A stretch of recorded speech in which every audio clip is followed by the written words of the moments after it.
to move 2 weeks to move through this process.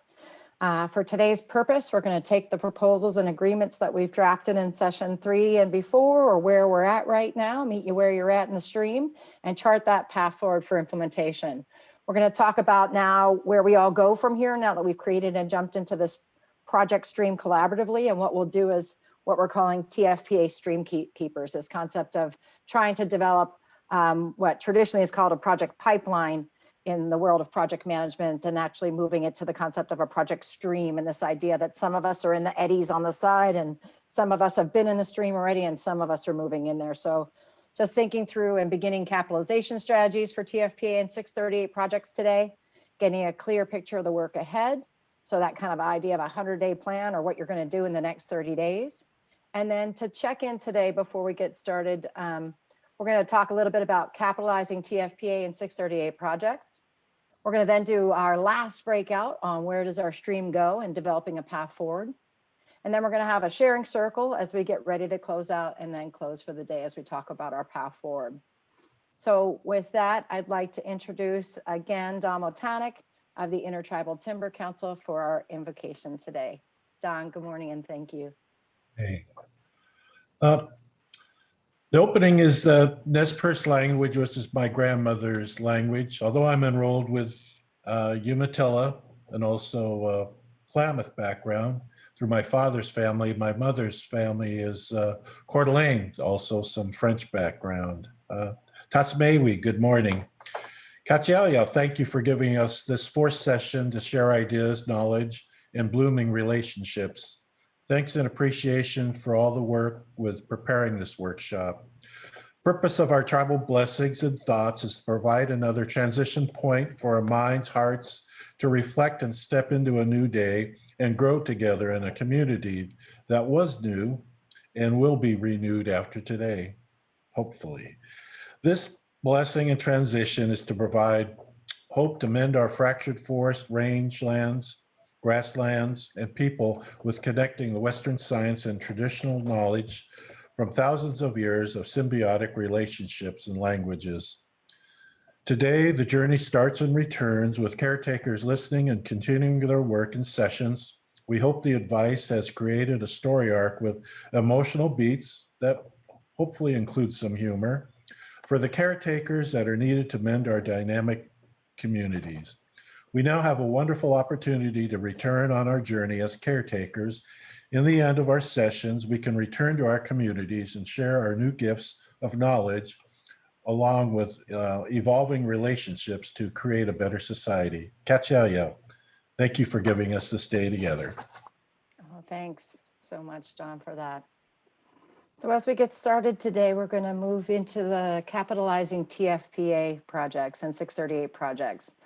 The purpose of this plenary session is to talk about the 6 C's of capital: natural, built, human, social, political, and financial, and also talk about the other capitals that are very unique to this project with the representation in the room. We're going to talk about it as it relates to both individual projects in the project stream and the long-term needs for capitalizing these efforts by finding additional players to add to the game. So what we want to do is we're going to bring up some challenge questions around this. The goal is sort of a free flow dialogue with agency and tribal expertise and other folks in the room. You can feel free to ask direct questions of any of those folks that are in the room today. And if you could please bring up the challenge questions for me, Stephanie. As we grab those up. That graphic, sorry, the graphic, not the questions. Getting ahead of myself this morning. And I got you on mute there for just a sec, Stephanie.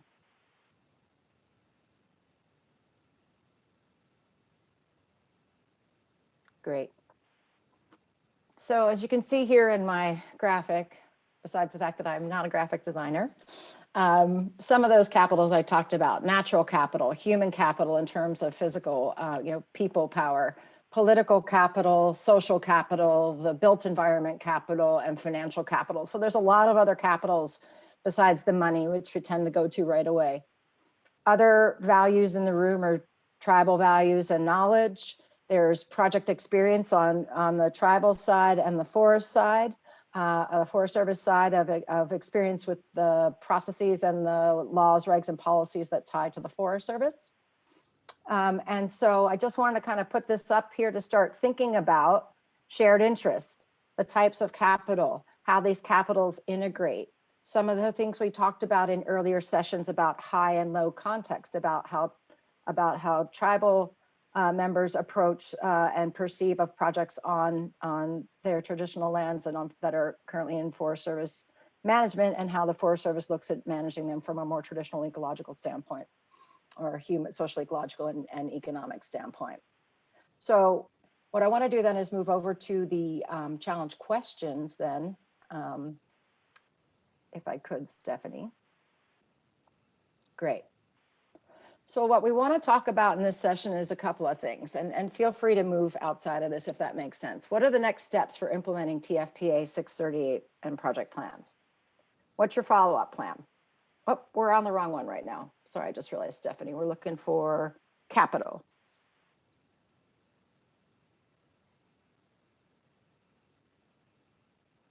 And I can pull it up here if we need to, maybe.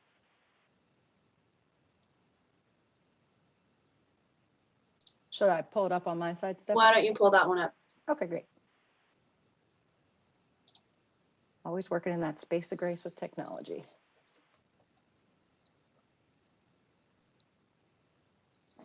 All right, let's see if y'all are seeing, besides my chrysalis, the challenge questions. Are they coming up? They're up. All right, great. So what changes in terms of possibilities when you explore the full suite of capitals? What happens when you look at capital from the bioregional level in these breakout groups we've been talking about? What about nationally and collectively as TFPA stream keepers, as we've been talking about? So besides that level where you're at and everybody trying to run out and achieve things individually, what happens when you look at your collective capacity together?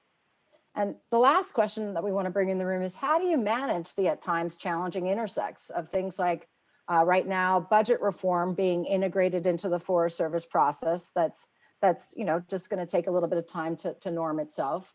The issue of how and where funds can be used, and also meeting the traditional targets that the Forest Service has to meet in restoration and timber, for example, versus the time it takes to grow collaboration, right? So we know that collaboration takes time to build, and as it kind of gets flowing, you get that speed on the back end. A lot of times I'd like to talk about the example of medical records.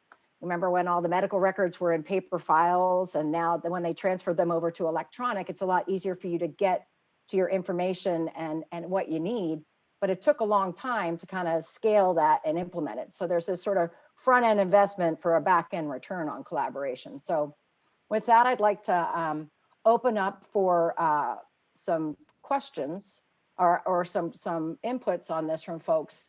You can do that either again in the chat box, or we'd love to, it's session 4. I feel like we got a good dynamic going now. So if folks want to get their voices in the room, go ahead and raise your hands, and Stephanie will help me with that. So just as a reminder, you can either raise your hand in the reactions bar at the bottom, or if you pull up on the participants, there's a little raised hand function there. So. Hey, Chaz, I just want to make sure that we're tracking. We're starting this dialogue to help create the discussion when we bring Barney on in just a minute. So just want to make sure Barney's tracking that as well, and folks know that Barney is with us today. Yeah, sure. Go ahead and introduce Barney. I was thinking we were going to move through the session and then have him drop in at the end, but if it works better for you to come in right now, Barney, go ahead and do that, whatever your preference is.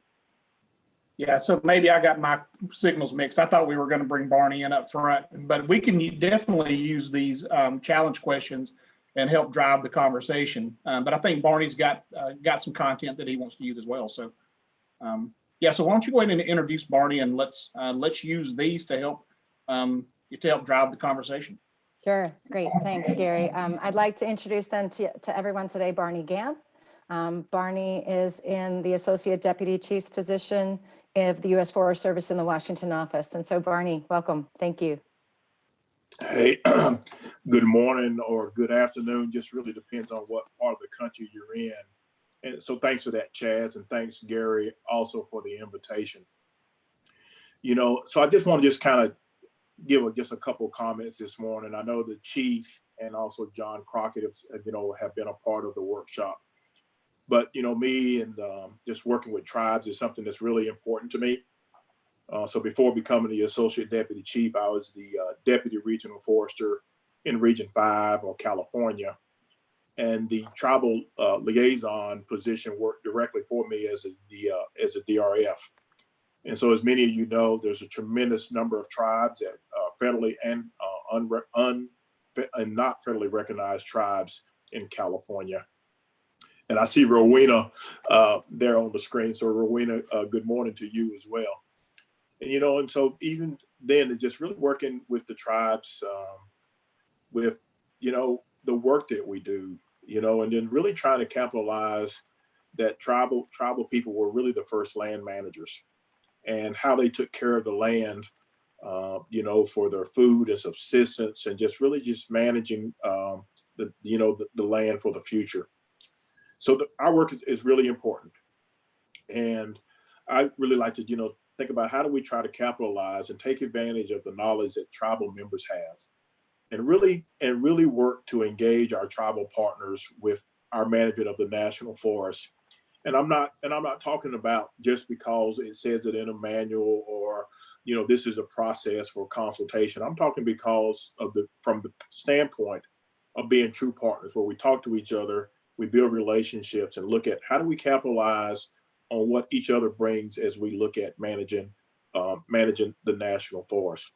So I'm really excited about the Tribal Forest Protection Act. And I'm also really glad that we've got this workshop that's tied.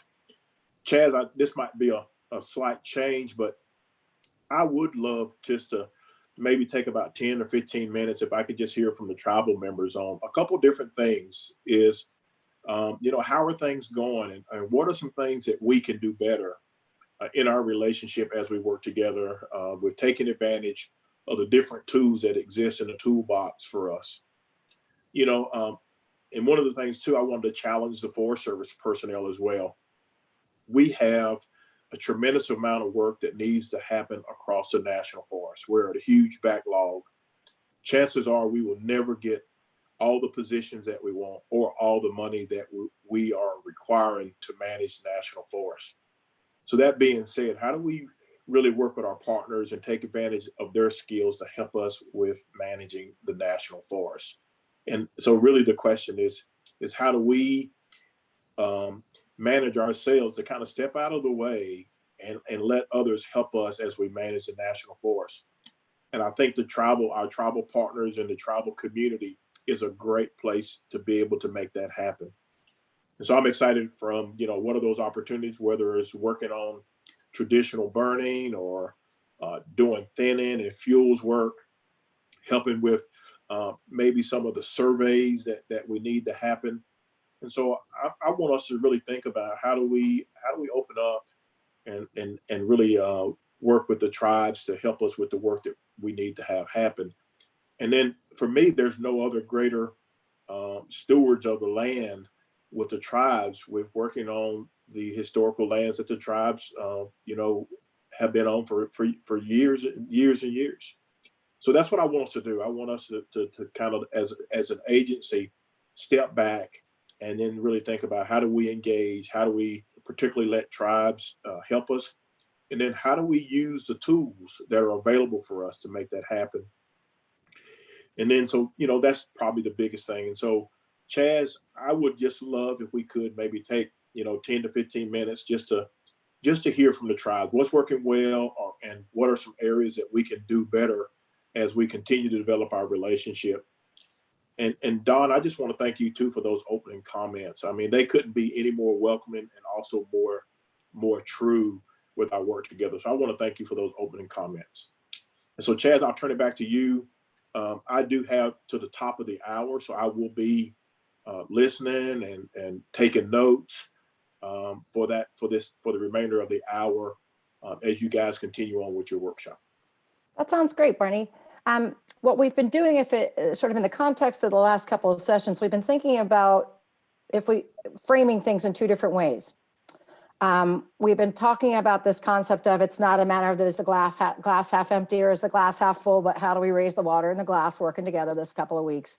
And we've been trying to frame things in terms of a short game and a long game. So the short game is how do we move and change the dynamic and the number of projects under TFPA and 638 and getting this project stream going?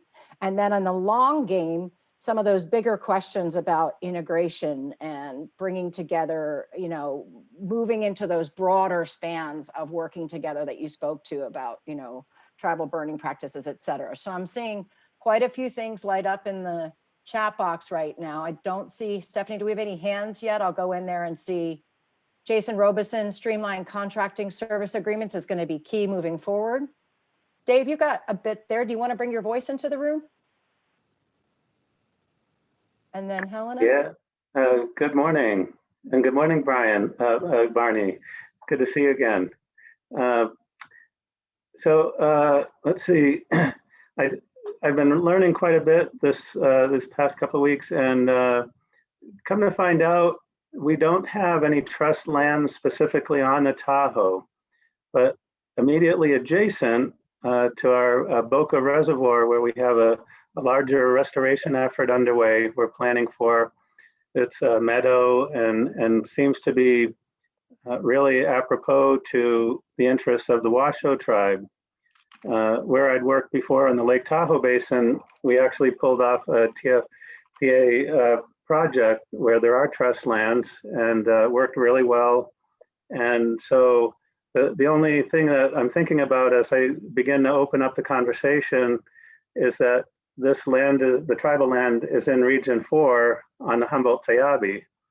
And where we have the work we'd like to collaborate, of course, is in Region 5 on the Tahoe National Forest. And so I'm getting the sense that it shouldn't matter that we're spanning two forests, two regions. A project is a project. I wonder.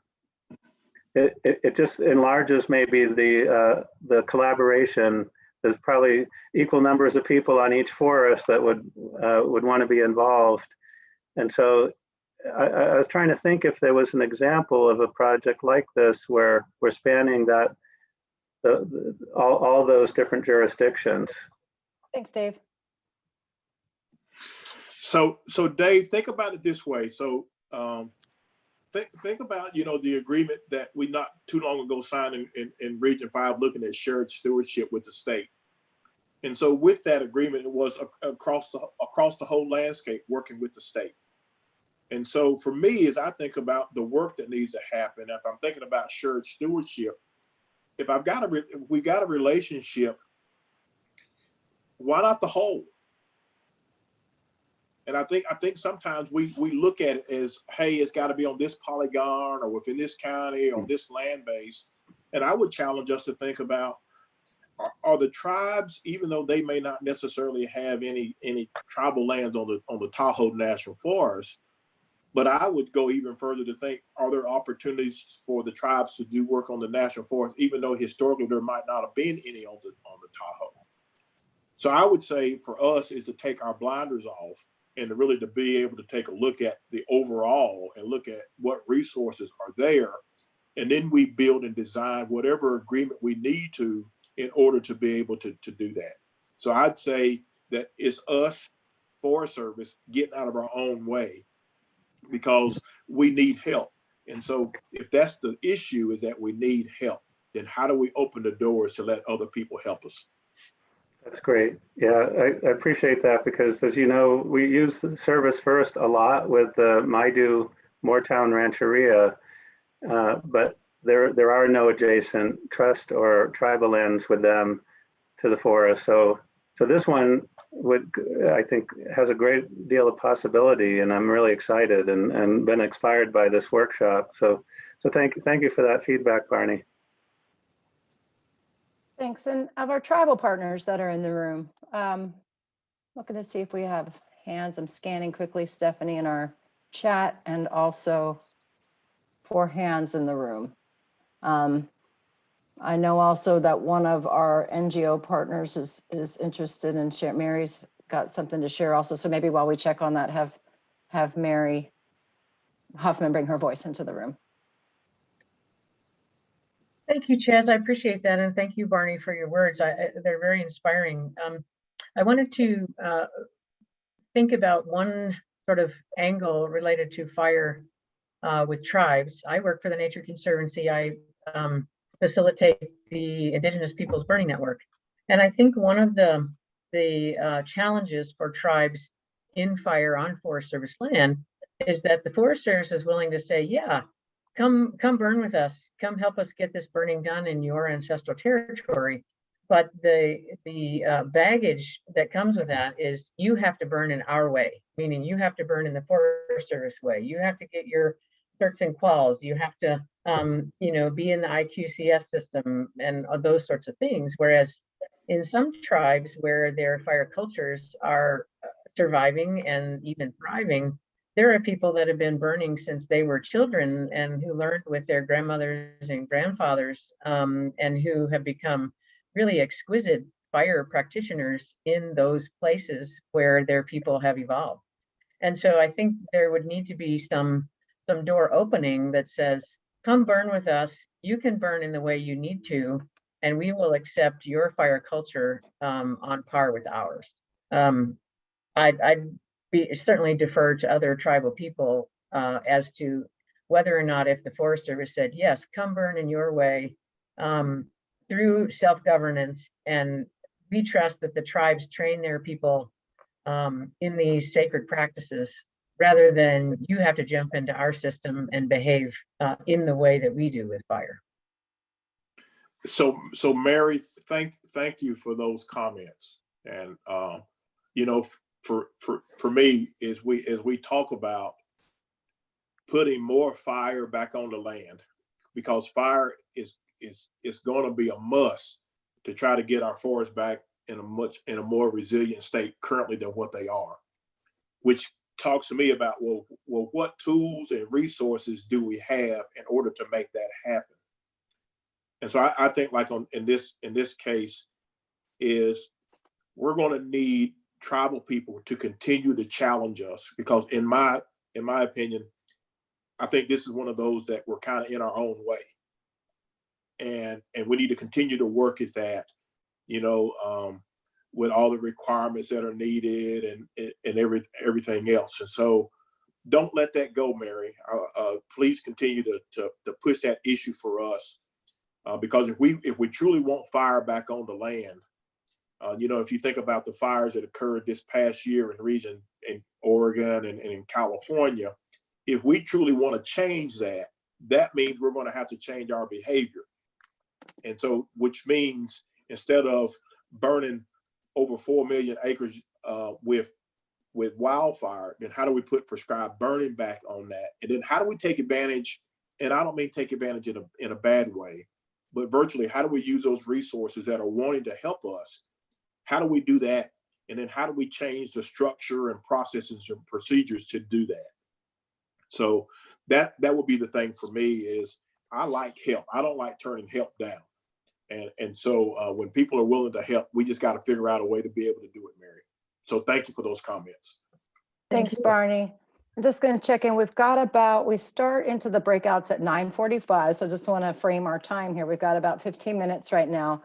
I see several tribal voices in the chat there. If anybody wants to bring their voice into the room, or Stephanie, if you see anything we should highlight, or Cody, anything there that you think we should bring in the room.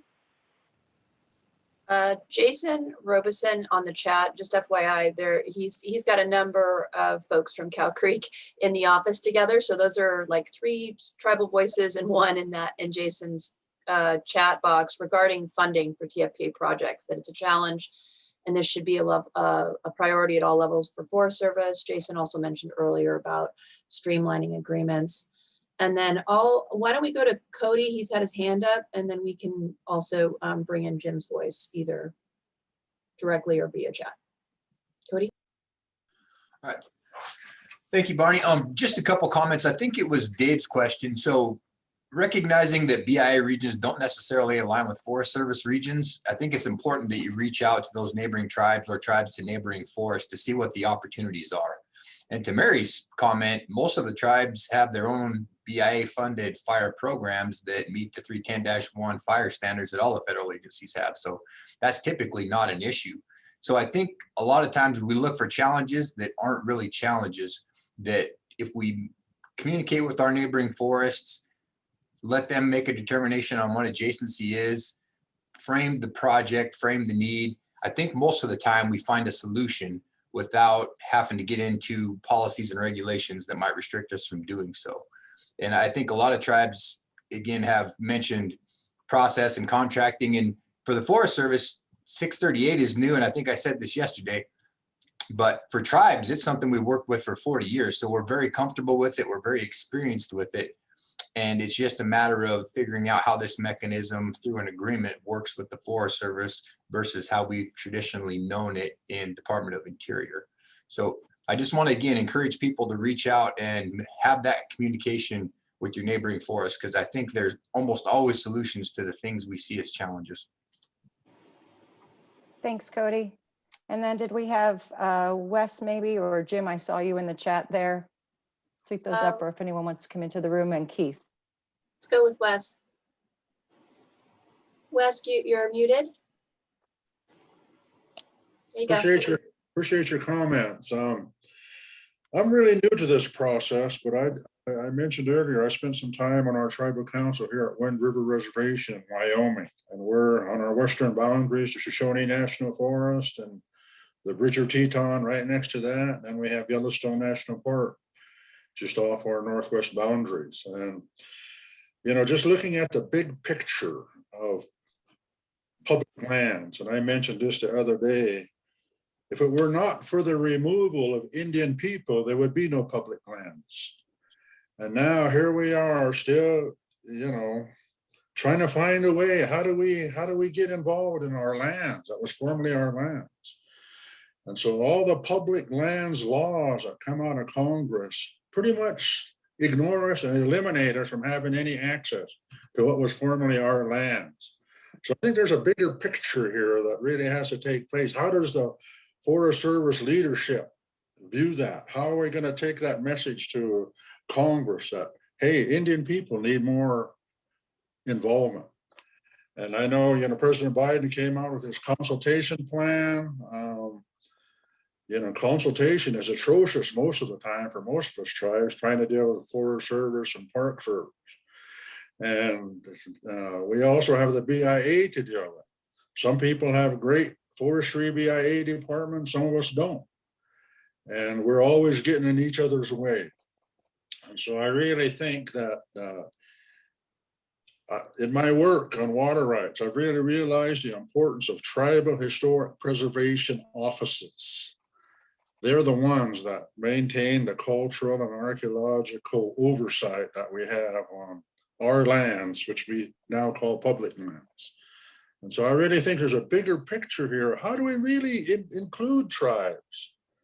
You know, here we are 17 years later, and, you know, I'm learning a lot, but there's a lot of things that have to happen here before this really moves. It's like we don't have much resources to work with. And so I think there's a bigger picture. Thanks for your time. Okay, thanks, Wes. And Stephanie, can we check the chat again? And I think one thing, Barney, while we have you in the room, some of the things that have been talked about are sort of recognized over the last few weeks, is that the TFPA sort of provides this overarching big why and big how for working together. And there's a lot of similarities to that for how the forest plan works in concert with plan to, getting into projects and how the plan relates to that. So other things that have come up in the last several sessions are things about collective visions and goals and objectives. And so, just kind of thinking about the TFPA offers an opportunity to work with tribes at a local level, but we've also been wondering about what that, what might come out of a bioregional level look at the TFPA kind of concepts, or a national, that vision, that goals and objectives, the big why and the big how. And I'll check the chat again if you want to respond to anything there. There was actually a comment from Jim at the end, Dawn, that I think relate to this. Jim Derglow in the chat wrote, "Thank you, Barney, for your words. I do appreciate your acknowledgement of Indigenous occupation of the landscape. One thing, in my opinion, is that tribes need space in the Forest Service work plan development that incorporates tribal management priorities at the planning level." And then Dawn referenced that the definition of adjacent is different for each tribe, and tribes have spheres of influence where ceremonies and use of the forest were shared on different sites. And so being cognizant of that in terms of thinking through adjacency. And Keith mentioned funding for TFPA, funding for 638 for these projects to move forward. So those are a couple items that were in our chat. And Zach, you actually had a chat, but I see your hand is raised.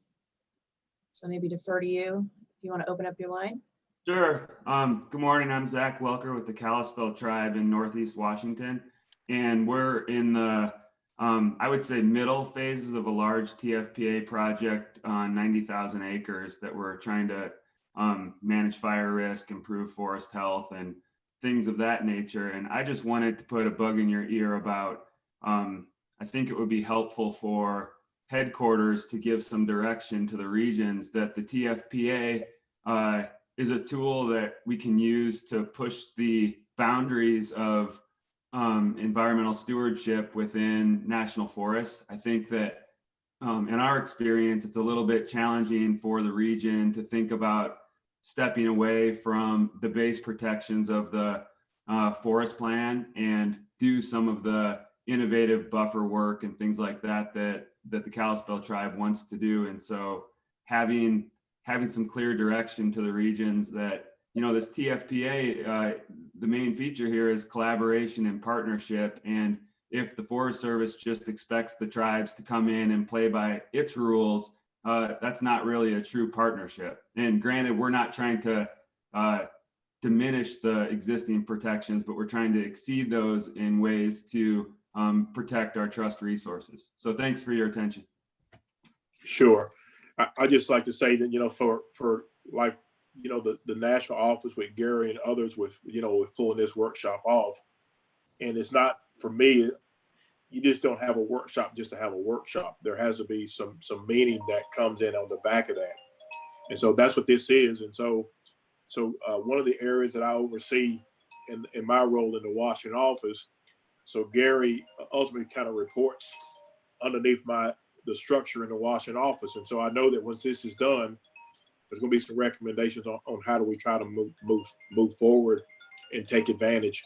One of the things I am going to emphasize with our units are, one, you know, particularly 638, that's a tool in the toolbox. And just like a lot of other tools, you're going to have to be deliberate about using it. And so we're going to make any headway with our relationships in the tribe. We're going to need to do that. There's not probably going to be any special money that we send to the units, but just like any other time is that, all right, how do you take the resources that you do have and you make that a priority to get work done? Yeah, does it need to be a best value? Sure it does. But, you know, as far as working on the landscape, I just see this as a tool most certainly that we can use. And we're going to expect, you know, our units to use the tools as well, particularly when it makes sense. And we've got tribes that are willing to come to the table to you know, to help get work done. And that was something else in relation to forest plans. I know at least, you know, when doing some forest plans there in Region 5 before I left, you know, I don't know how many tribal forums we had where we were just talking to the tribes about, well, what does that future look like with managing the national forest? So I do think that it has, for me, it has to be more than, oh, we got to consult because that's what the law says or that's what the manuals say. It has to be, that's what we do because it's the right thing with our relationship as we work with each other. And to me, that's a big difference. And which means that we're talking, we're doing field trips, we're talking through issues that we have and different opinions. I mean, that's all a part of it. So how do we do that? And for me, in order to make that happen, we're going to have to be deliberate about it. Just and working with tribes is just like we do with any of our other major partners. And so let's get at it. So anyway, that's kind of my perception with how do we move the needle. Thanks, Barney. I got Bill Tripp and then Wes Martell. Yeah, thanks. Yeah, we had a field trip planned for yesterday to go out and look at some of the fire aspects of our Stewardship project on Offfield Mountain, which is within the Ketamine Cultural Management Area that's been designated in the got designated in the Land and Resource Management Plan back in 1994. And we're just now getting to the point of getting out there and getting something done finally, and getting about a 9,500 acre NEPA document started. Just put out a project initiation letter recently. And we had like 38 participants on the invite list. 5 people showed up, and they were all tribal and Mid-Atlantic Watershed Council employees. Not a single Forest Service person showed up, but we had a really good conversation, and so we had a lot of talks about cultural burning and prescribed fires and differences as they apply to the landscape and different kind of conditions and vegetation types, cultural vegetation types and natural features, and combining all these things. And looking across the landscape, we noticed, that there are places where we should be getting some fire on the ground at very specific times of the year. But, the guidance, says that you have to have a 2-foot scratch line down to mineral soil all the way around it. And the standard practice is you have to burn everything, get everything black, control line. And some of these places just are not conducive of that. We looked out across that watershed to a 90% slope where you don't even want to put people on. And there's this nice black oak madrone patch coming back after the off fire, 73. And it's been through a couple fires. Looks like it's still developing nicely. But it's, if we could put some fire out there in that in February, March, even yesterday, we probably could have put some fire out there. And it's surrounded by natural features, for the most part. And a person could just light something like that and let it go for 2 or 3 days coming into a rain like one that's coming Monday. And so those are the types of practices that we did as indigenous peoples in this place for millennia. Have fire trucks. We didn't have steel hand tools, and we have people with knowledge on how to do that, but it just really doesn't fit into the protocols that have to be followed in the burn plans and all of that sort of things. And so those sort of things. So we're trying to build in new indicators instead of your standard rate of spread and those things that we typically build into NEPA documents. So we can kind of hopefully open the door for a better, more culturally oriented approach to how we do some of these things. And so I'm just hoping we can progress that as we move into the future here. So, this may be way out on the edge of the limb, so don't cut it off. So here's what I was thinking. And I'm thinking through like, okay, so that sounds like that might be a prescribed burn prescription that needs more input. And so I was just curious, maybe there's an opportunity to work with the fire management officer on a unit, whether it's at the district level or the forest level. And then as a part of the process is how do you incorporate, like that example that you just gave about, what does true implementation look like to meet the objectives? And then maybe jointly try to work on what a prescribed burn prescription looks like. It could be a starting place to get to how do we do things different, and then how do we make adjustments based on the local conditions and the desires that we have, with certain things on the landscape. But I don't know. I've never heard of us and the agency really having conversations with the tribes on trying to jointly develop what prescriptions look like. But it could be a place to start. Thanks, Barney. We've got Wes and then Benoit.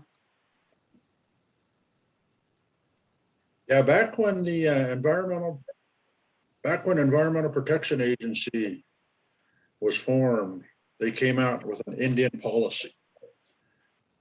And it was a pretty good policy.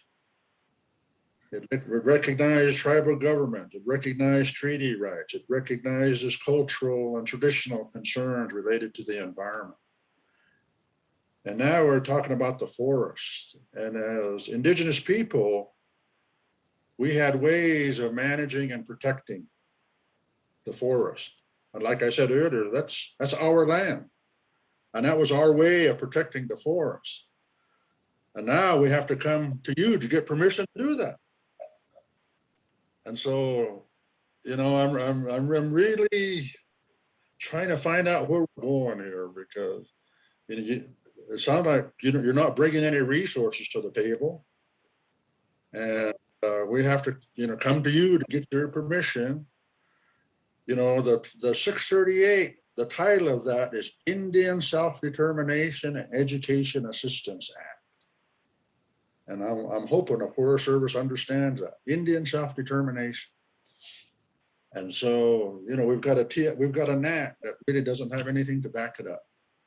So I think we need strong policies from the Forest Service, Park Service. I wish BIA had an Indian policy. So let's get one for the Forest Service. Thank you. Thanks, Wes. Ben, do you want to bring your voice into the room? And then we'll go back to Barney. Hey, Barney. Thanks for taking some time this morning to listen to us. So my name is Ben Benoit. I work for the Leech Lake Nation in northern Minnesota. I'm also a citizen here. And the Chippewa National Forest sits on our reservation. It's born from our lands. When the U.S. government tried to displace us in the early 1900s. But, you know, Leech Lake, we as a people here have dealt with, you know, a long history of federal policy favoring, you know, the non-tribal citizen or non-tribal cities east and west of our reservation. And the byproduct of that is, you know, unsustainable timber harvests for, you know, the last 100 years. So we have multiple tribal forest protection acts today. I think we got 4 or 5 of them to try to restore, you know, ecologically restore what's missing from our landscape here on our reservation, since about 90% of our reservation today is managed by the U.S. Forest Service.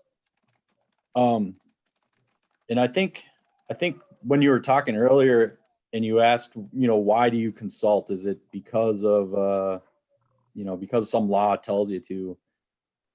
You know, I think the reason you consult is to meet the trust obligation the Forest Service has to the tribes. And it's kind of different depending on what the tribe is and where it's located. But, you know, for the Leech Lake Band, it's managing our forests in a way that promote us as people, you know, that so the values that we have as a people are reflected by our landscape. The 638 authority is a good step. And I think, you know, one thing I've learned working for a tribe and just being an Indian is that the arc of justice is long. You know, we as a people, you know, 100 years ago had nothing, and today, you know, we have our own government, we have our rights respected, but it took a long fight to get to where we are. You know, and really, this justice, this arc of justice, it needs champions.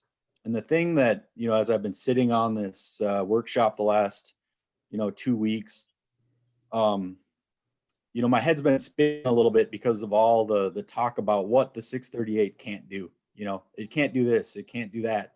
And it's been hard for me to track all that. So when we go to our breakout sessions, my head's spinning, you know, because the 638 can't do this and it can't do that. But, you know, what can it do? And I think that Wes is right, and I'm glad he spoke up, because turning Indian lands into public lands has just been a way for the government to manage them for somebody other than the Indians. And that's what we've seen on our reservation, and that's what we've seen, you know, through our consultation to date. You know, it's been a lot of, sorry, we Indians, we can't do that because of this reason. We have to manage these lands for everybody, not just you. So sorry, we can't do that. And I'm worried that the 638 is going to go the same way. It's just going to be bottled up with all the things that we can't do, and we'll lose sight of what we can do.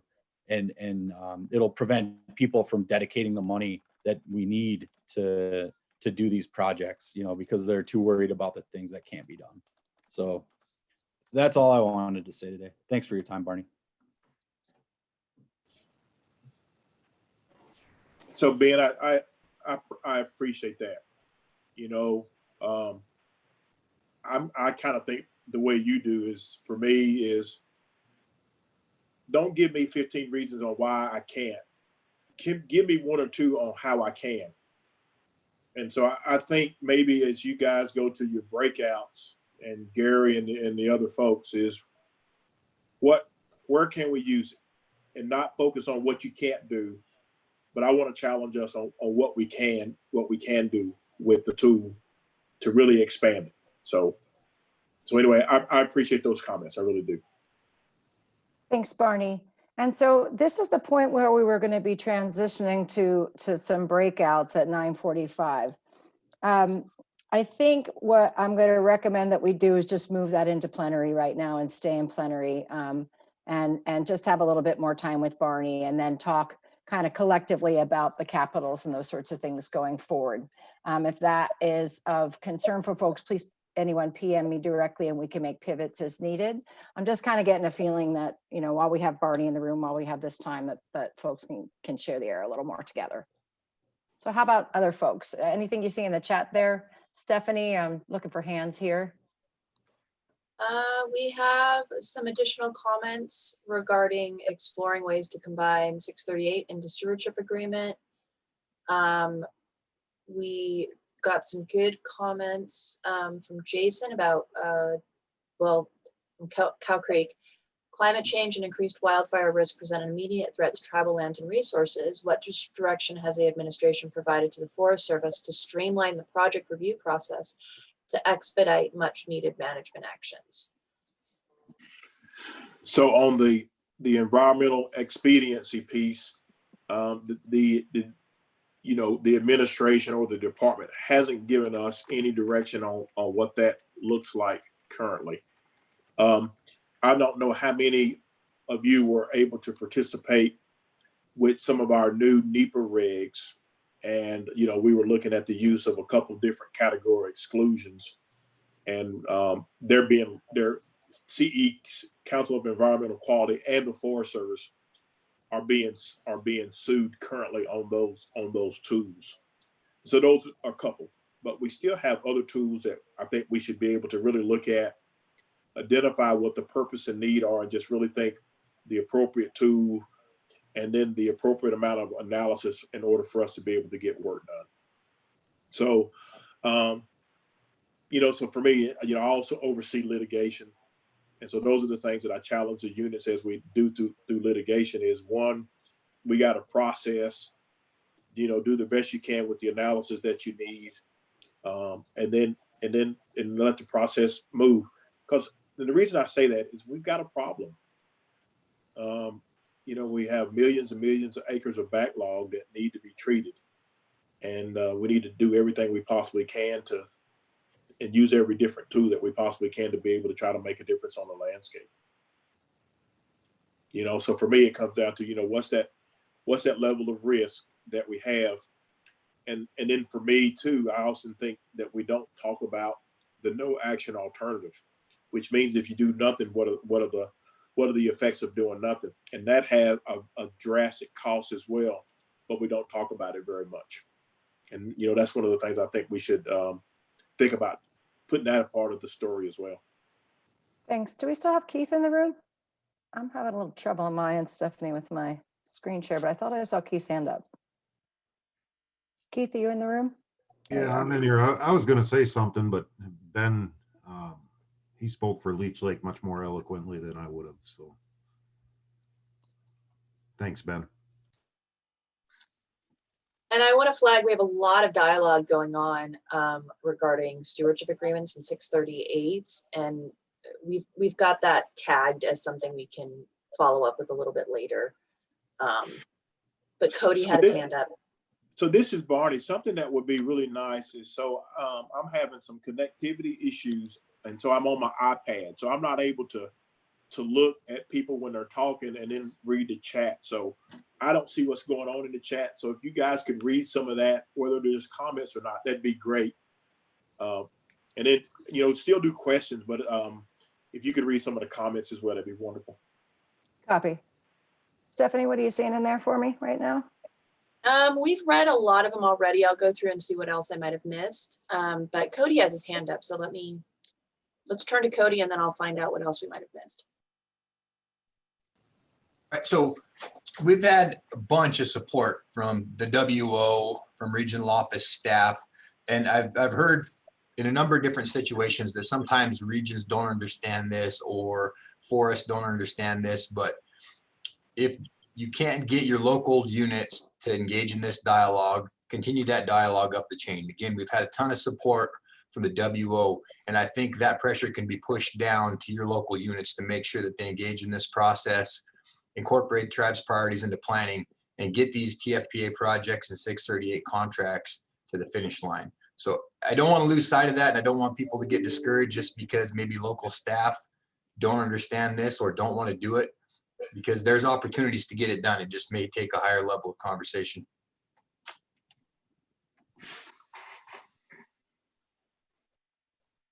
Hey, Cody, this is Gary. So one of the things that we started last year were some road shows, and even though this is a new authority, we've been trying to process this and implement it through our model, our forest products modernization model, just because it's a good project management model to get things going. And it's really, and you've been on the team, this as well as anybody, and Jim and everybody else.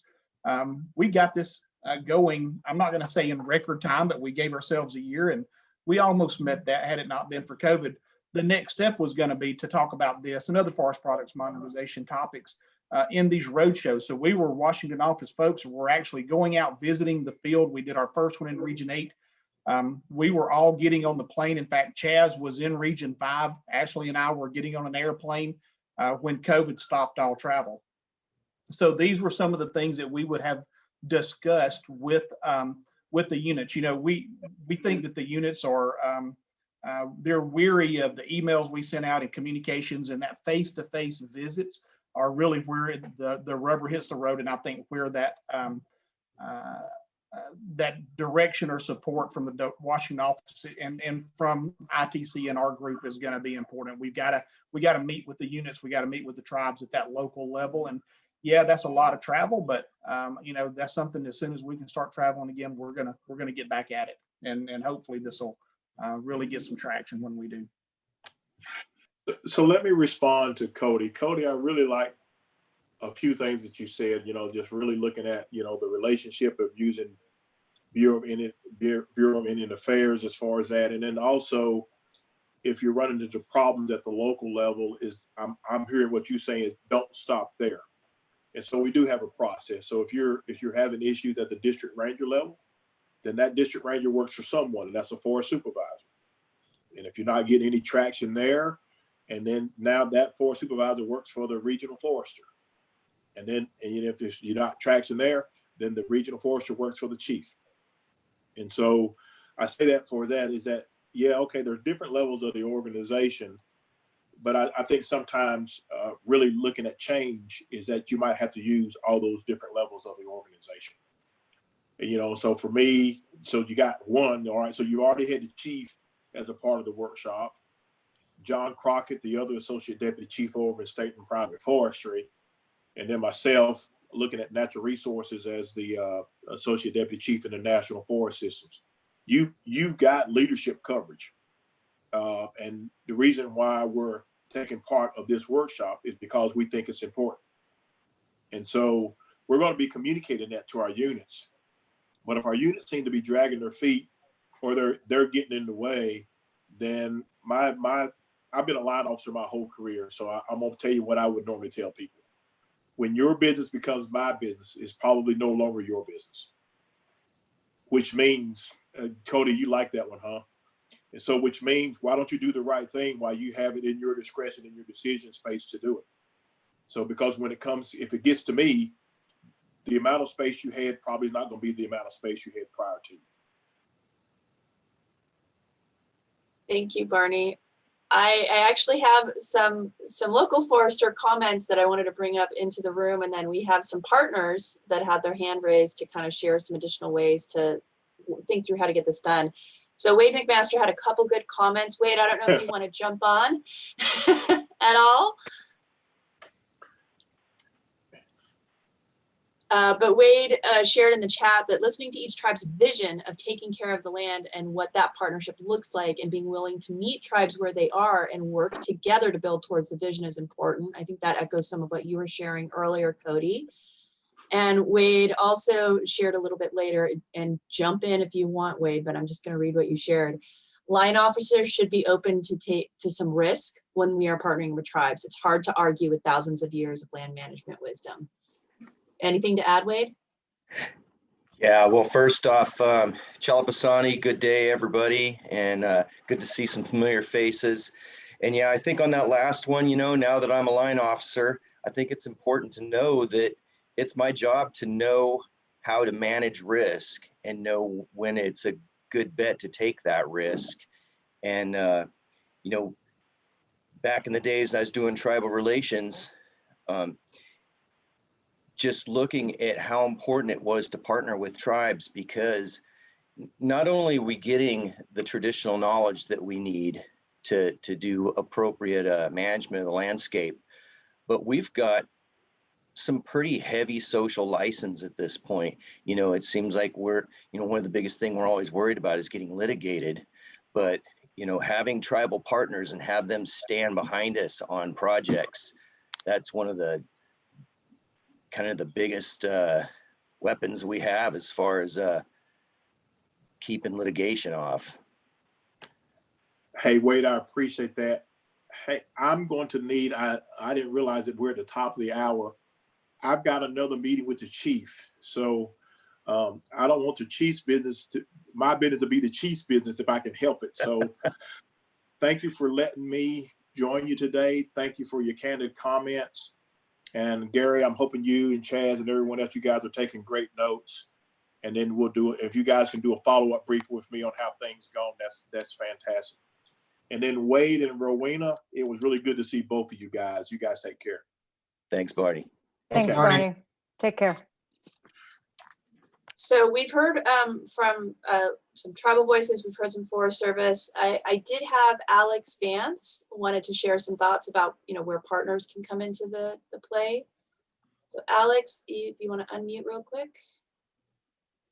Sure. So, and I know I've mentioned a couple of times, so I'm actually with the state agency. I'm with the Sierra Nevada Conservancy, and just have joined these workshops and conversations to better understand how we as state agencies might be able to better support implementation of 638 and just the broader opportunities to help, you know, just support these opportunities to engage tribes in the restoration of public lands. So a couple of things. The first thing, you know, there's a lot of funding coming down potentially and hopefully in the governor's budget for California.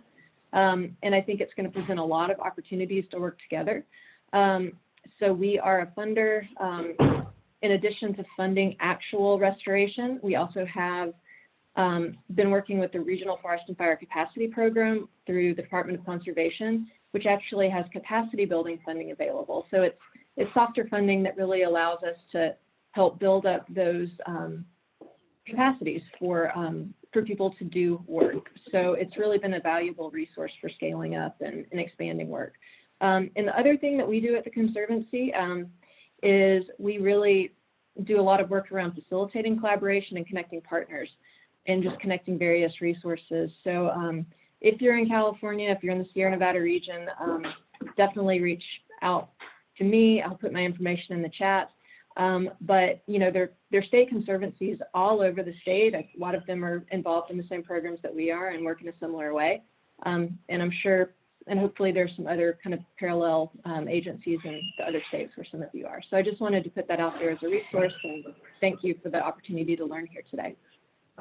Thanks, Alex. And I know we can't get all of our, possible partners' voices in the room necessarily today, but feel free to enter your information in the chat if you're willing to help and kind of bring that other sources of, as Chaz was saying, capital.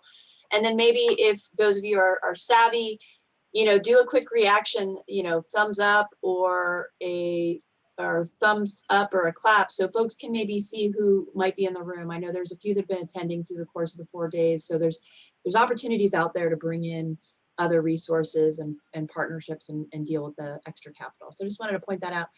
And then other than that, we've got a lot of questions still kind of pending regarding stewardship agreements and 638. So I wanted to flag that we should probably close a loop on that today, Chaz, but I'm going to turn it back to you.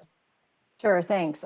So given that we're at about 10:05 right now, and we need some time for closing and to stay in plenary, then let's go ahead. If we have a couple questions that we need to sweep that would help folks stay present in the room as we kind of move into the sharing circle portion. And then I think maybe let's bring up let's do two things. Let's flash the questions through the challenge questions we had for our potential breakouts. And if there's a way to also take a look at those sharing questions that we had, there was two, or maybe we can get them both on screen or one after the other.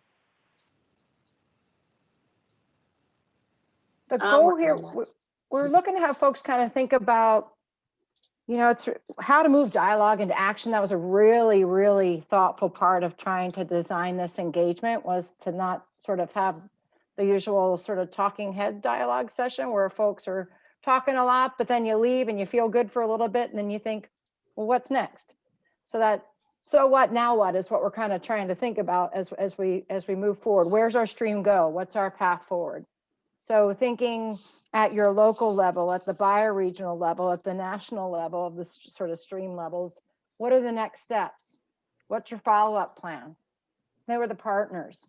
How are you capitalizing?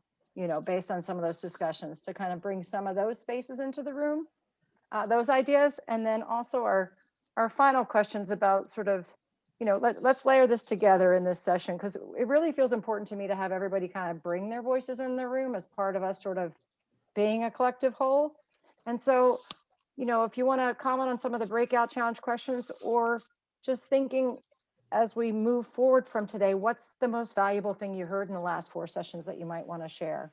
Or how can we build and scale this concept of the TFPA stream keepers? So I want to kind of broaden it out. We've got a pretty reasonable group size today to get a more dynamic kind of conversation going. And I'm going to move back over to make sure I'm seeing everybody's hands. I'm having a little bit of tech issues on my side with Zoom today.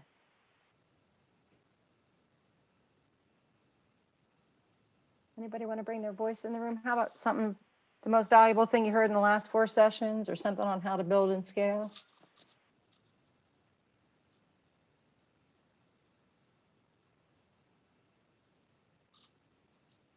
Checking the chat here as well.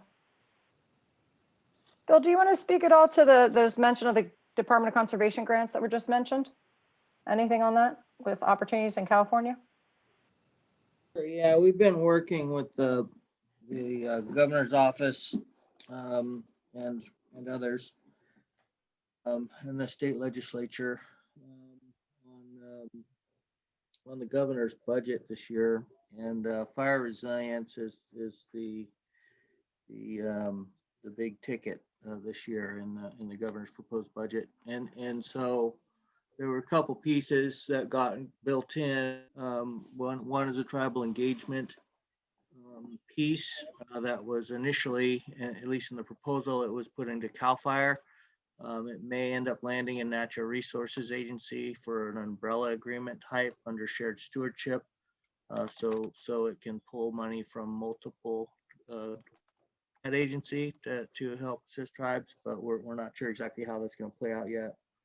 We'll probably get some answers on that in a few weeks. But there was an $85 million piece built in for the Department of Conservation to build upon the $20 million allocated a year or two ago to do regional demonstrations for forest and fire capacity block grants.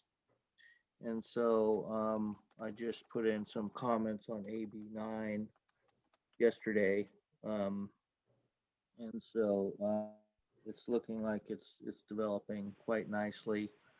And you know, that's there's regional block grant awards that are already out there for some initial planning, and with the first 20 million. And we actually got some good training, prescribed fire training and prescribed burn operations and things like that stood up, you know, throughout the state. I've been working more in the North Coast region, but there's also an intertribal stewardship project that we've been working on with the Hewlett Foundation and Resource Legacy Fund and others to develop a statewide intertribal forum to help make sure that there's some equity in the distribution of some of these funds. And so that group is being stood up, and there's some potential for a $3 to $5 million initial set aside to roll out to tribal demonstrations throughout the state, just to make sure that tribes aren't left out as money flows through the integrated water resource management planning regions and the conservancies that are set up as regional administrators of those funds currently. Thanks, Bill. I noticed we still have, I don't know if you can speak to this if Danny McBride's in the room, but you know, I'm trying to think about this also in terms of that, where does the state play an active management role, or where do they become a player in the game? Here's an example of in California where there's some funds that are being specifically directed this way, with as I understand, a tribal mark to the funding or specific direction on it.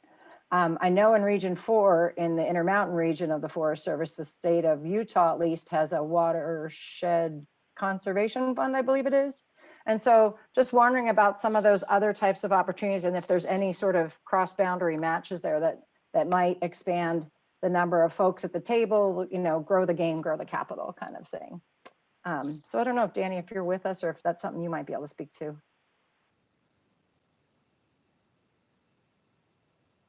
I thought I had him earlier. Looks like I don't have him now. But thinking about that concept of capital, how are folks responding to what you just heard from Bill and what's happening there? Or how might we, you know, how might this group be able to continue to share these ideas as we leave the room today?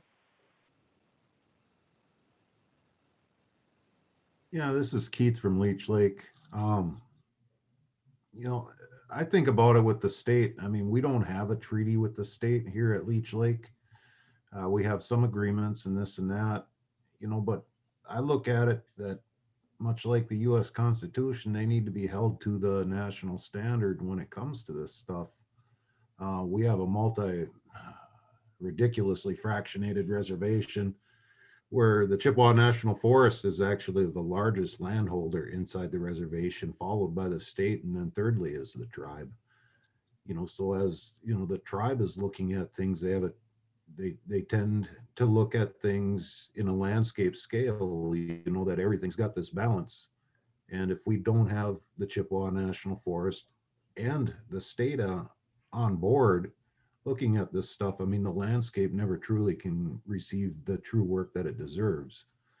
So, I mean, we've been working a lot harder on the state this year. I mean, we've worked for a dozen years now trying to improve relationship with the CHIP, and it's ongoing, but it's much better than it was when we started. So, but yeah, I mean, I think everybody's got to play a part, and they got to do it in earnest, you know, and I think the state is, I think they're as liable as the national forests are, in my opinion, but I'm not a lawyer, so. I appreciate that, Keith. And just thinking about then how, you know, if what Bill brought with his voice into the room is an experience working with the state, then how might we be able to support each other or share that information as other groups go into negotiations with their states?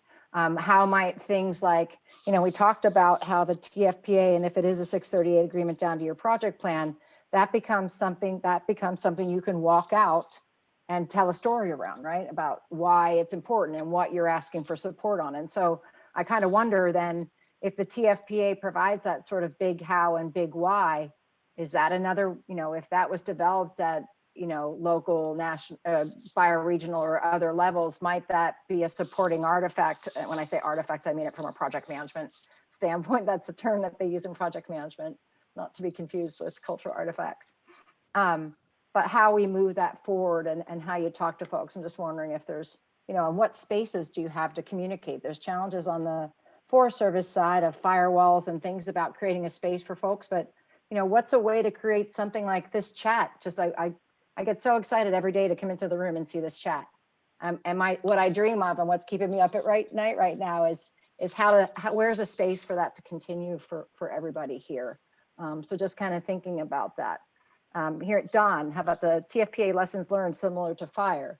Where would this case study library be housed? Where can people communicate it around it virtually? How do we create that bench strength, that stream strength that we were talking about in the last couple of weeks as we move forward? Really looking forward to hearing from folks on that.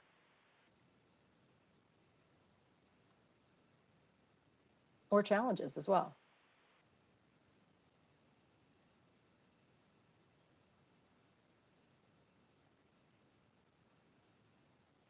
Checking our chat box here.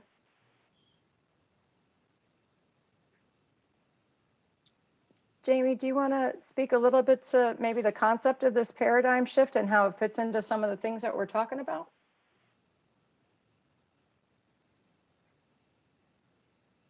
Are you kidding me? No. That's above my pay grade.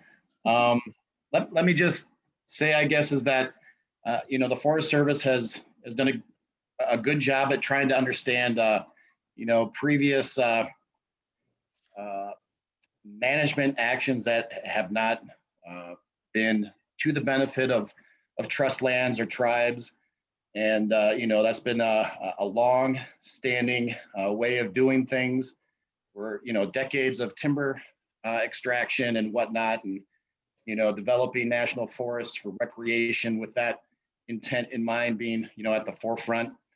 And, but I think we have people in place from our chief on down that want to do a better job. And I think we have tools in place that could be potentially used to do that, to gain more traction for tribes to be to provide a more fulfilling and fulfilled part of the land management of lands that were once theirs to do what they wanted to, and did a tremendous job without any of our participation. Now I'm getting off track and trailing off, but that's my thought. So thanks. Thanks, Jamie. We talked quite a bit about in the last couple of sessions about how the forest plan is what guides project implementation and the connection points between the concept of the TFPA and the forest plan. In the forest planning process, the first stage is an assessment of the forest niche, the conditions, et cetera. And so in some of the breakout groups, we've talked about, what happens if the TFPA is able to be produced in advance of the forest plan, or if it comes after the forest plan, how might it amend the forest plan in that way in terms of some language and some guidelines? We had shared a link, Jackie from the INYO had shared a link to their plan where they had some specific plan components in it that spoke to how to integrate tribal needs, and it was broad enough to cover. It didn't say apply 638 authority, because we were saying it might be 639 authority at some later date. So rather than the specifics, it's kind of in the general concept of how to work with tribes and integrate them into that space.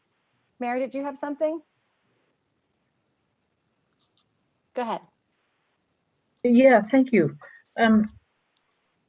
It's interesting, just almost as a guest, to watch the chat and to see that there are obviously a few different threads, but I wanted to call on one thing that Cody said that I think makes a lot of sense.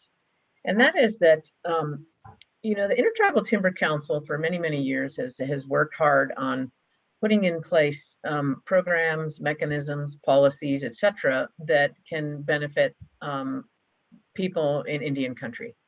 And some tribes are really adept at working those tools. And So when Cody says, come on, we've got new stuff in place, let's use it, let's make something happen, I really agree with that.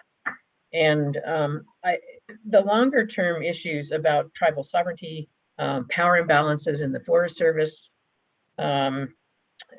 those things, you know, and the prominence or maybe the emerging prominence or revitalization of cultural burning, those things need to continue to be worked on, and those things will bring a paradigm shift.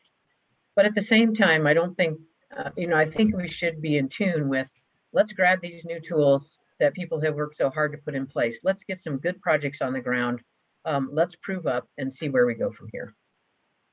Thanks, Mary. And just before I pivot over to Lindsay, something on that as well is the concept that we sort of had behind how to frame this workshop also was, well, what's out there that can build the case and make the story for moving forward and getting some of those types of capitals that we're looking for. And so under the Farm Bill authorization in 2018 through 23, there's this concept of the 638 pilot projects. And so that's where we, you know, from the design standpoint, we kind of looked at forming these workshops around 638 as an opportunity to create the case, right? For when the Farm Bill reauthorization goes in, to create the impetus for why maybe even categorical exclusions would change, you know, in CEQ, or why the Farm Bill might look at authorizing different things or how things might shift from there. So just wanted to recognize that and then move over to Lindsay and open the room up again. Thanks, Mary. Lindsay? Yes, hi, good morning or good afternoon, everybody. Thank you for having me. Lindsay Quam, I'm Deputy Director of Forests for the New Mexico Forestry Division. I'm also a tribal liaison for the division. Thank you for having me, and just wanted to share some thoughts regarding the conversation that it's having, and seen some of the conversations in the chat. So for New Mexico, you know, talking about the capital and why it's important to possibly have capital associated with the discussion. For us in New Mexico and for the tribes specifically, it's important for the tribes to have that type of capital, because we have funding, that state funding available or funnel through funding from the Forest Service that tribes can tap into. But we tend to need to have a lot of these projects shovel ready. I mean, literally, if we give you the funding today, they need to be ready to be implemented tomorrow, with nothing that's going to, you know, put up hurdles for that. And so now that we're engaged in the shared stewardship with the Forest Service as well, but also updating our new forest action plan for the state of New Mexico, and that's our 10-year basically comprehensive plan that dictates how we're going to manage forests and natural resources throughout the state for the next 10 years. We're trying to engage in that and endeavor in that, and now it's more landscape scale cross boundary. So with that, tribes play a pivotal point because they hold a lot of lands in between a lot of lands in New Mexico. And so we need them to connect the dots or connect the pieces between land types.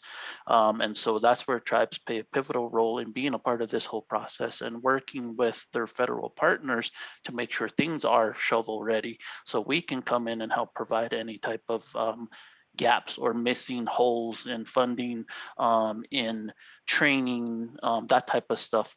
And really for New Mexico, it's easier for us to work with tribes as a state level, because we, I think, are one of the only states that have a tribal state tribal collaboration act, which mandates all state agencies to collaborate with tribes. It also further mandates that all state agencies have a tribal liaison to be that point or focal person for tribes to connect with. I'm the focal point for Forestry Division, but for our entire department, we have an actual departmental tribal liaison as well. So those are ways in which that we engage with tribes. We enter into agreements with tribes specifically, and that's how we set up the funding flow. We have several agreements with tribes, and it's not only to do work on their lands, but to utilize them as contractors to do work on other people's lands. And they get paid for it. They get the training, they get the expertise, all that type of stuff. Now we're trying to push things forward to move it into the prescribed burning realm. at some point. And so that's I guess the future for us is to try and work with tribes to not only do prescribed burning, but to see ways in which we can work to do cultural burning. So just a few points that I wanted to bring up regarding some of New Mexico's work and with tribal engagement. Thank you.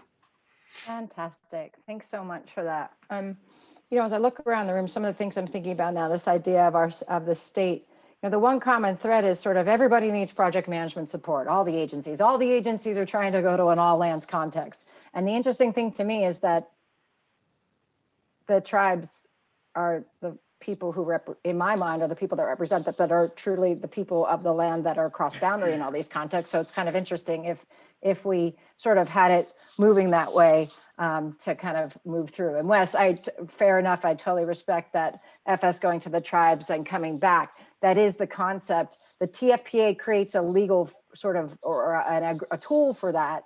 And I think the idea was that if the Forest Service comes to the TFPA in that sense, that so I think I might not have worded it so properly, but I appreciate you helping me with my words there.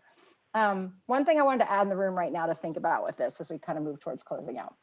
And this is where you're going to see me now needing reading glasses, which I don't have with me at the moment. How to be an entrepreneur. The simple definition of entrepreneurship is driving change from within. Though this can be challenging in a large organization, it can be rewarding. Tenacity is key. Don't give up, have a thick skin, and be willing to hear no a lot. When you're pitching, you have to paint a picture that takes them on a journey with you. In that setting, you learn to discuss, debate, decide, and disagree respectfully. In these moments, I try to remember what I call the ABCs of value.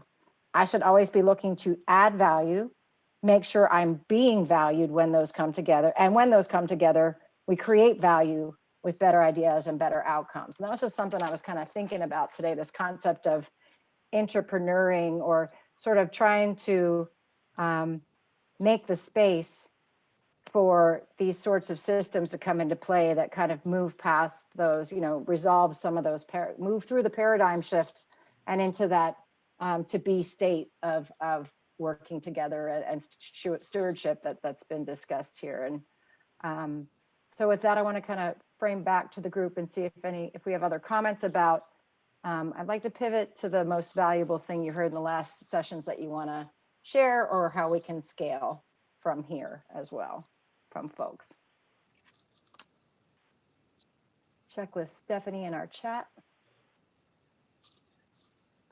We still have some of those questions regarding stewardship and 638 and how to make those work together. And Allison's on the line. And I don't know, Allison, if you've had a chance to look through those chat questions. Great, let's pivot there and then come back to the group so we get those cleaned out of the bin. Do we have you, Allison? Yes, can you hear me? Yes. A little overexposed there when I turn my camera on, but that means the sun's shining today, so I can't complain about that. Yeah, I'm happy to, there's a lot of sort of intersecting questions and topics that have come up with stewardship. So I can start by introducing myself to the broader group, and I think it might be helpful just to, I don't know, go down the list and call in folks, or I can give kind of an overview. But just for those, I was supposed to present on day one, and Lynn Schulte bailed me out because I had to run in for my second COVID vaccine, and they just schedule it when they schedule it. So I sit in the Washington office of the Office of Grants and Agreements at the Forest Service, and I hold the box of advising for stewardship, good neighbor, and 638 policy when it comes to implementation of those programs for the agency. So thankful for Lynn as always being there in the wings, ready to support with all of her wealth of knowledge, and for her presentation for the first day. And nice to meet you all. I've enjoyed listening in on this conversation and participating in a few ways over the last few days. So I I can speak in a very general sense. There's been a lot of very specific questions that have come up. Lynn and I did actually chat about the Leech Lake Ojibwe question specifically this morning. So I was planning on going to that breakout group to speak to that project and just share some of my thoughts and listen in on more program detail discussion. One thing I did see in the chat was the overarching question, and it may be a good one to start with, as to whether or not 638 authorizes the goods for services exchange that Stewardship does, and also the timber sale component that we see in Good Neighbor. And in this case, 638 did not authorize that. So it is somewhat of a one or the other prospect. And as Lynn presented the first day, TFPA is the overall proposal structure, but then we have a lot of different tools that we can use to implement that. So where there is forest product removal contemplated, we do have to look at stewardship specifically, because under Good Neighbor, it's just the states currently that are authorized to act as our agent in those sales. So just maybe that's a good place to start, and then I can lean on Stephanie and Chaz to sort out any of the questions that have kind of bubbled to the top as you see it, or take any questions live for those who may want to step forward and ask things. And I don't know how much time we were looking at spending on this topic, so I'll lean on you as well for that detail. We're in the process of moving out, so we just want to kind of maybe grab in the next 10 minutes some of the questions and have you move through those if there's easy answers, and Stephanie can probably help us find those quickly. I think one is just maybe a call out, and I'm almost going to encourage but not put you on the spot, Allison, is it seems like there's some opportunity for maybe working with Chippewa National Forest, Jason Coe, Dave, and some of the other folks that have really been prevalent in the chat box on these questions on stewardship, to think about how to be creative and identify which tools. And I know we have an action or call out for maybe, and I think Jason, I'm going to give you credit, but I don't know if you're the one that said it, about developing a tool that will help kind of both Forest Service and tribal partners figure out which tools to use to get work done that's consistent with what the tribes want. So I think a lot of them are consistent with that. There were some discussions about really identifying what type of flexibility 638 provides, and kind of the pros of 638 versus a stewardship agreement, because there's some funding mechanisms through the stewardship agreement that aren't necessarily prevalent in 638, but 638 has a lot more tribal autonomy incorporated into it than stewardship. Yeah, that's a great starting point. Thank you for that. I'm guessing specifically we're talking about the use of retained receipts and trying to figure out ways to expend those with the flexibilities of 638, but also with the requirement that we have to retain the consistent authority stewardship in the expenditure of those retained receipts. And one thing that I've chatted about, and I don't know that we've seen this model used specifically, but with 638 and then the broader TFPA process, I think what we can do is continue to work with the stewardship agreement, especially if there isn't timber removal. We have a stewardship agreement short form that is pretty dynamic and doesn't take nearly as long as a full-scale stewardship proposal and subsequent timber and technical component and evaluation involved. So we can take that stewardship short form. And then because regional foresters have been delegated the ability to waive match for cooperators under stewardship, we could use 638 as justification for working with tribes on meaningful TFPA proposed projects under a stewardship agreement to apply those retained receipts and then document to the file 638 as a justification for waiver of match. So I know there's more components to it than match, but I do believe that 638 is appealing for that reason, that cooperators, tribal cooperators don't have to match in that case. So, and then, that's I think all I want to say about that one. But I think one clarifying question, because I'm cognizant of time, Chaz, is there was a question regarding whether product removal was allowed under a 638 versus a stewardship and GNA. It's not. So yeah, the only authority that under which we can cooperate with a tribal organization to do product removal is stewardship. So under Good Neighbor, we only have that ability with states. And then with the 638, we don't have any product removal and sale authorized. And I'm going to jump in and say this, and Allison, correct me. Keith pointed out, is there a difference between a TFPA project or a meaningful TFPA project? I don't think there is a difference. I think that was just, yes. No, that's fine. I caught myself, I heard it. I had an out of body moment when I said it. Of course, it's, it wouldn't be proposed if it wasn't meaningful. So yeah. We aren't adding another tool or process. Okay, excellent. That's just a random adjective that popped out of my brain and in the moment. We've been working with the space of grace, Allison. All good. So just Go so ahead. folks know, we've been tracking a lot of some of these agreement and stewardship agreement questions, and Alicia's going to be working on finding answers to folks as a follow-up material that we send out. I'd also encourage folks, there were over 300 people registered for this workshop, and a good chunk of them have attended on different days. And I know a lot of you want to continue some of the networks you've created. If you want to share your contact information, you're welcome to encourage to do that in the chat. You can also direct message folks to get contact information. If you are okay with us sharing your info, or how about this? If you're not okay with us sharing your information, or you're okay with it, just let us know, send an email to the Zoom link, and we can try and pull the folks that attended the workshops and were in those bioregional groups.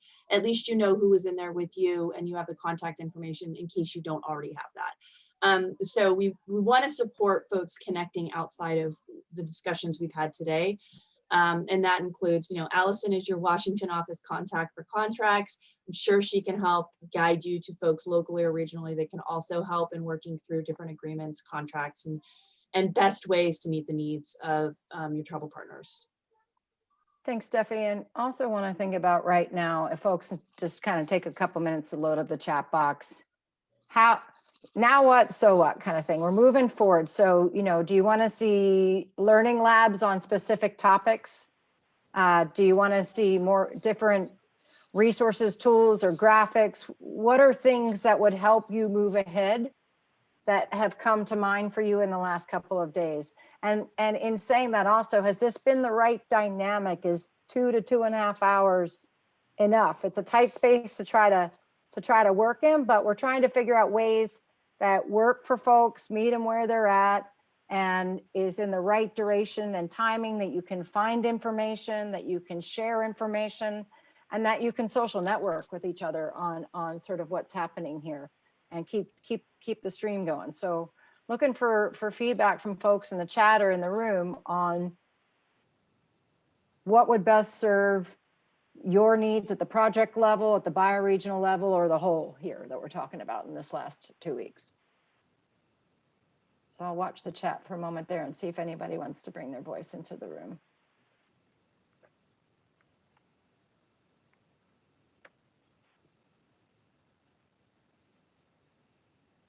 Cody, go ahead. Just wanted a point of clarification quickly. So Allison, when you say you can't remove products, that's not to say you can't have harvest as part of a TFPA project. That's to say that you can't retain those products as you would, for example, goods for services in a stewardship contract, correct? Exactly. Yeah. And yeah, so if it meets a restoration objective to do thinning work, for example, then yeah, you can work through that. It's just that goods for services exchange that's specific in stewardship that is not also carried into 638. So okay. Great Thank you. clarification. And some good info from Bill Tripp in the text box there.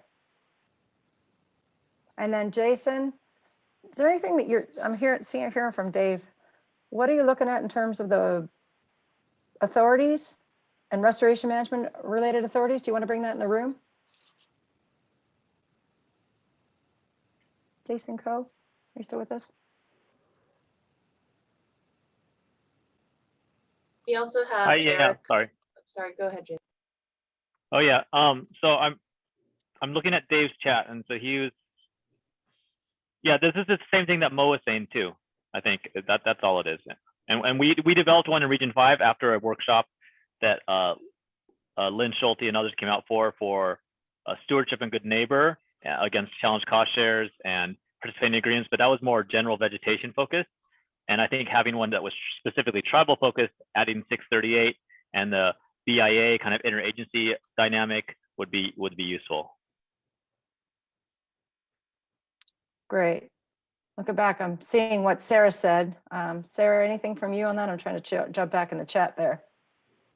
No, I think it's all kind of covered here, but Rowena said she had a resource, so she was going to send me something that she has already, but thanks. Great, and Marina, if that's something we can share in the chat, that'd be fantastic. So we're at 10:40. I would like to hear maybe from a couple folks before we move over to Cody to close out. We have raised hands. Eric had his hand raised, but then put it down. We also have Jay's hand raised and Maureen's hand raised. Copy, thanks. So Jay, then Maureen. Okay. I would like to see, and I've talked about this at the regional office with stewardship agreements and contracts, particularly IRSEs. But I think it would be very helpful as we move into this. You know, I feel like we have a lot of stewardship training regarding kind of the concept and how it works. But there's not very many nuts and bolts, and we don't get to those until we have enough time to actually get into a project and figure it out on our own.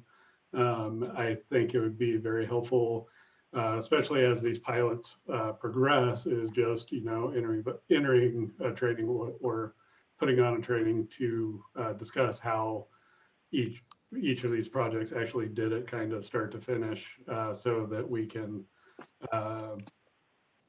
once people see that, we may get more buy-in, right? Like if it's going to be a heavy lift like an IRSE, you know, I had a forest interregion's like, no, we're not doing IRSEs, even though, you know, it's the right thing to do. I think it would just help out. Thanks, Jay. How about Maureen?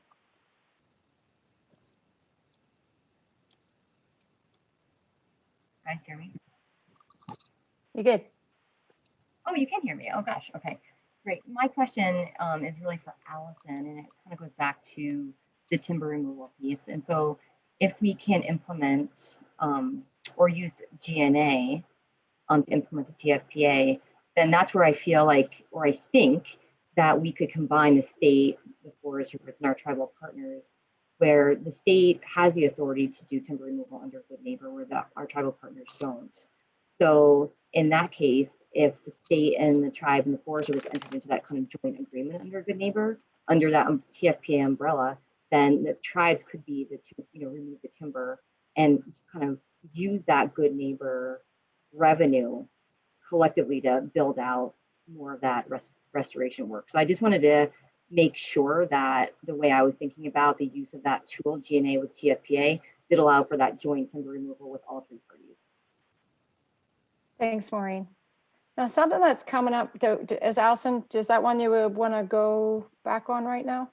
Well, I was just going to say, yeah, I mean, it with the details shared, it sounds feasible. And we've, you know, TFPA, since it's been in existence for quite a few years ahead of the 638 piece coming forward, has always been something that we can use as a point of origin for that collaboration and getting into, you know, specific needs based on the proposal that's come forward. So 638 is a tool. but we also have the other tools. And I believe what Mo just proposed as far as the state and then the tribe who put the TFPA together, working on component parts of that, I think there is there's a definite possibility there. Thanks, Allison. Yeah, thanks, Allison. Appreciate it. Lynn, I see your voice is in the room. Anything you want to add?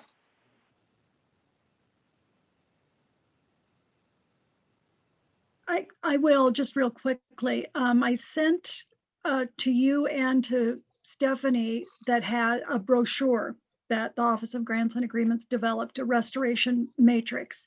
Oh, Stephanie's going to share it. Great. Of course, this came out right before we implemented 638, so it's not included in here. But I think that it should be added in because it fits in the mix. And so if you can make that available for folks, I think that's the tool that a lot of people are looking for. Fantastic. And hey, so I'm sitting here thinking also, I'm hearing here. I think I've shared at the beginning or in some of our engagement sessions that in addition to the work that I do in process and project management facilitation, I'm currently on a special assignment with the Washington Office for Forest Products Modernization as their project manager for that initiative in the agency, which is one of 3 major change efforts. Part of these efforts involves revising the directives, the Forest Service handbook, the Forest Service manual. It's around developing, there's a lot of trainings coming out on things like the authorities, et cetera. And so, I think in the past, has this been done? This is where I ask questions in ignorance here about sort of expanding to bring in folks to training. If a training is being offered for the Forest Service, how do we get into, tribal, all lands context? How are we getting folks in the room? So is there any space there? And I think, Gary, if we have you in the room, there's something I want to pivot to you on before we go to Cody. Yeah, I got it. I'm here. I was multitasking a minute ago, sorry.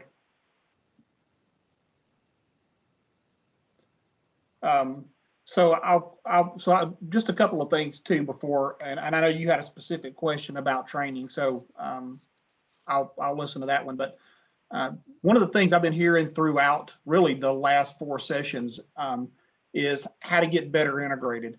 So I think that that's going to be the biggest challenge, and I think our road shows are really going to help. But I would really ask for the Forest Service units that are on the call now, and for the tribal representation that's on the call now, just to make those relationships. Pick up the telephone call. We're still in a COVID environment, but now we've got teams we can do those. If you need help facilitating that, we're here. The Office of Tribal Relations is here. We can help facilitate that. The next step, I really think this is going to be easier than it may not be easy, but what we're really trying to do is bring more and more and more tribal partnerships. So how does that start? So right now, we're kind of at that ground level. We don't necessarily have adjacency projects in those long-term plans.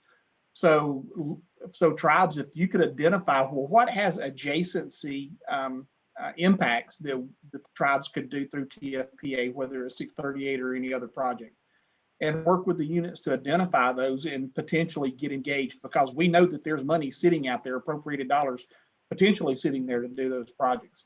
In the meantime, get involved in those long-range plans, those 3, 4, 5-year plans.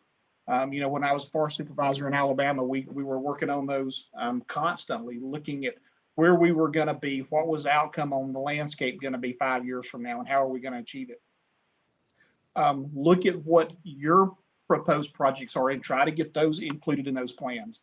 So that's the adjacency piece. As far as projects and programs, it'll take a while to get a tribe where they're managing specific programs or partially managing specific programs. But initially look at projects, whether it's a sale prep project or an archaeological survey project or whatever. And as you build on that, you gain more and more traction. You build capacity to where you're able to manage or help a unit manage some of that. So it's kind of a 4-step process that I've devised in my head. And everybody on this call has probably thought through that, but I like to just kind of put it into the room, and lump it all together. So if that process works and we can help facilitate that with the local unit, for sure, reach out. And then Chaz had mentioned in the chat about tribal members doing more and being involved in our training. And I think that's a great idea, especially the training that doesn't cost anything. Those trainings, at least in my staff area that we put on, tribal members are always welcome to be part of those. And we've done a little bit of that. When I was in Region 8, I did quite a bit of that, in fact. And so I don't know if that's what you were getting after, Chaz, so I'll shut up. It was. And just one last question there before we move on to Cody and the close was another aspect that Forest Products Modernization is looking at is recruitment and retention, and SAF hiring and pathways hiring and all the different types of hiring authorities the agency has. And hearing along the way this week that there are tribal youth corps that are in some areas that, maybe there's some intersectionality there. I'm just wondering aloud. Yeah, and so I don't have this, and I have talked to Aaron and Henry about working with HR to put together a guide. If I'm a line officer, and I didn't have this when I was in Alabama, of all the hiring authorities that are out there, it would make it so much easier for me. Instead of sometimes, a lot of times you need to go through USA Jobs and go through the hiring process, but sometimes there's easier ways and better ways. And I know that there's some hiring authorities with our tribal partners. I don't know what those are. So if I can, maybe Tim or Jim or Cody, if I can work with you guys, I'll definitely try to pull that into the work that we're doing. But what we want to do is put a pamphlet together. And Tina Terrell, who's our acting deputy chief in NFS, she's our big hiring sponsor, I would say. We're very involved. She supports this. Trying to put something together that's got that, so that we can better hire, better recruit within the agency.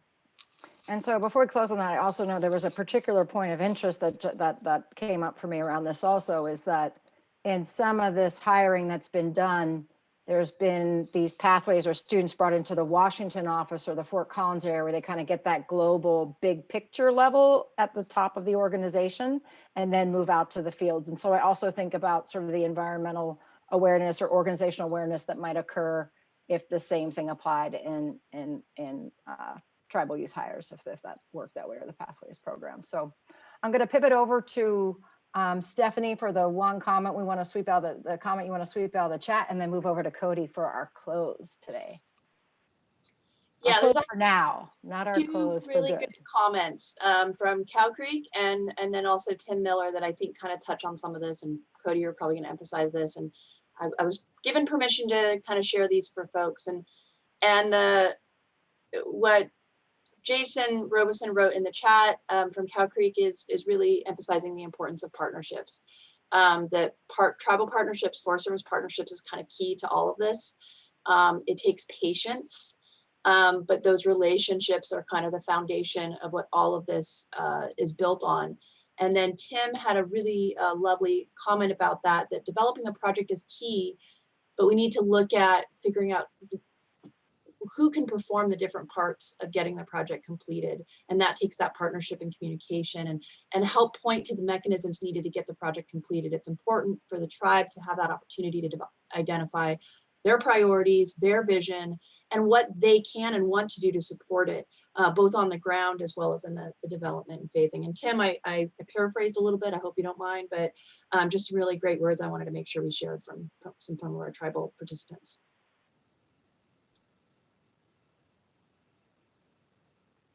Great. So with that, I think, Cody, we're ready for you to come in and help us close well. All right, I just want to thank everybody again for your engagement today and over the 4 days that we've worked on this. I think you've heard a lot of commitments, positive comments from both the tribes, Forest Service, other NGOs, state agencies that have participated. So that's very encouraging to me. I think the intent of this, and I've always kind of said, TFPA should be the mechanism that brings us to the table to have the conversation. It shouldn't be necessary, but it is, and Congress has helped us from that perspective. So the one challenge we have still is that we have a bunch of people that are supportive of this 300 and some that at least had interest, and 150 or 60 that were regularly on the calls that are committed to getting TFPA projects on the ground.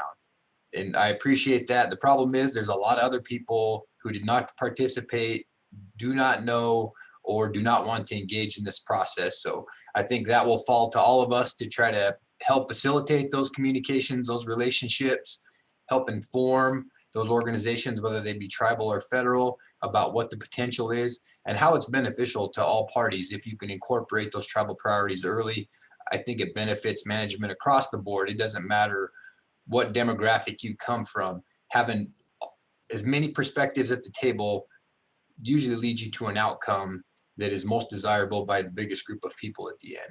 So I think this communication, this workshop has been great. I appreciate all the support we've got from the Forest Service Central Office staff and regional office staff who participated.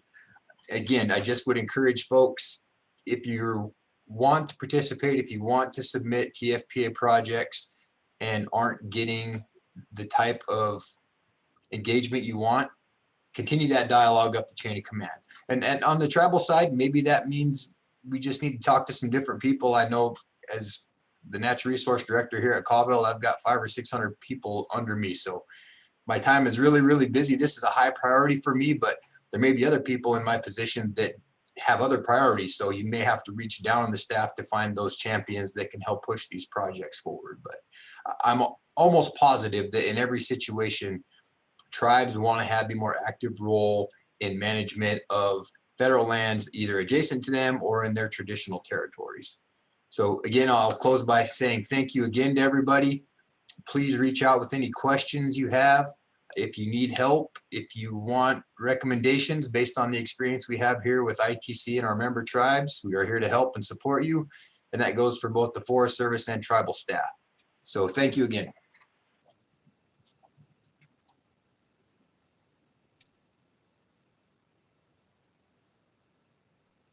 Thanks, Cody. If there's anyone else, we've got a few minutes left. If anyone wants to add a few chats to the box or any comments as we get ready to go, I really appreciate everyone's time. Just one more thing, if nobody else has any questions, just want to commend Stephanie, Chaz, the whole team on putting this together. This has been almost flawless, as clean of 4 days of Zoom as I've seen in a lot of Zoom calls over the last year. So amazing work, people. It takes a team. Alyssa's been behind the scenes, so she deserves a clap too. Thank you, Alyssa. Where's Alyssa on screen so we can see her?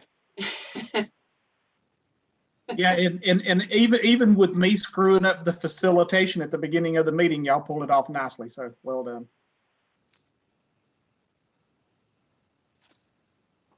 Can we call you Gary the Wrench Church? Just kidding. Yeah. I was under Glenn and nobody let me in the meeting, and I got to thinking about 15 minutes into it. I said, I bet they wish they hadn't let me in now. It was great. It was a good conversation. Thanks, Gary. Thanks, everyone.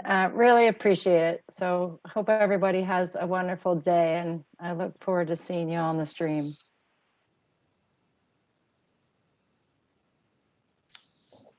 All right, thanks, everyone.